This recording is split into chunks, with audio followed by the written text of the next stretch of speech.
ഇതാണ് നാച്ചുറൽ ആയിട്ട് റബ്ബർ പാലേറ്റ് ഉണ്ടാക്കുന്നതാണ് ലാറ്റക്സ് എന്ന് പറയും. ലാറ്റക്സിന്റെ മാട്രസ് ആണ് ഇത് വരുന്നത്. ലാറ്റക്സിന്റെ മാട്രസ് എന്ന് പറയുന്നത് ഈ റബ്ബർ പാലേറ്റുള്ളതാണ്. ഇത് ഇമ്പോർട്ടഡ് ആണ്, തായ്ലൻഡിന്റെ ഇമ്പോർട്ടഡ് ലാറ്റക്സ് ആണ്. ഇമ്പോർട്ടഡ് ആണ് കൂടുതൽ വരുന്നത്. ആദ്യം ഇവിടുന്ന് നാട്ടിൽ തന്നെ എടുത്തിരുന്നത്, പക്ഷെ അത് 60% ഫില്ലിംഗ് ആയി മാറി ലാസ്റ്റ്. ആദ്യമൊക്കെ 60% ഫില്ലിംഗ് ആയിരുന്നു. ഈ ഫില്ലിംഗ് മറ്റുള്ള പൊടികളും കാര്യങ്ങളും കെമിക്കൽ ഇട്ടതിന് ശേഷം അതിൽ അത്രമാത്രമേ ഉണ്ടാവുള്ളൂ. അപ്പൊ എടുക്കാൻ നല്ല കംഫർട്ട് ഉണ്ടാകും. പിന്നെ ബാക്കൊന്നായിട്ട് വയർക്ക്, അതുപോലെ അലർജി ഉള്ള ആളുകൾ ഉണ്ടാവും. ചില ഫോം കിടന്നാൽ അലർജി വരുന്ന ആളുകൾ ഉണ്ടാവും. അതൊന്നും ഉണ്ടാവില്ല. നല്ല സുഖ നിദ്ര ആക്കോ 7 വർഷക്കാലം കിട്ടുമ്പോൾ ഇതിന് ഡബിൾ ലൈഫ് ആകും കിട്ടും. അതിൽ നിന്ന് കളങ്കം ചെയ്താലൊന്നും നിലനിർത്താൻ കഴിയില്ല. സ്പ്രിംഗ് ഉള്ളത് വേണമെന്നുണ്ടെങ്കിൽ ഉണ്ട്. അത് ചെയ്യുന്നത് അംബാസഡർ എന്ന് പറയുന്ന മോഡലാണ്. അതായത് പഴയ അംബാസഡർ കാറിനൊക്കെ വന്നിരുന്ന കോയില്, അത് തിക്നെസ് അല്ല കോയില്, അത് മാത്രം അതുപോലെ ചെയ്തിട്ടുള്ള മാട്രസ് അങ്ങനെയുണ്ട്.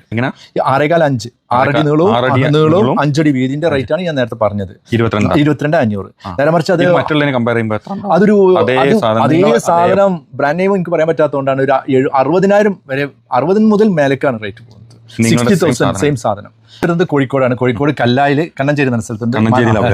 അത് ഡിസ്പ്ലേസ്മെന്റ് ആണ്.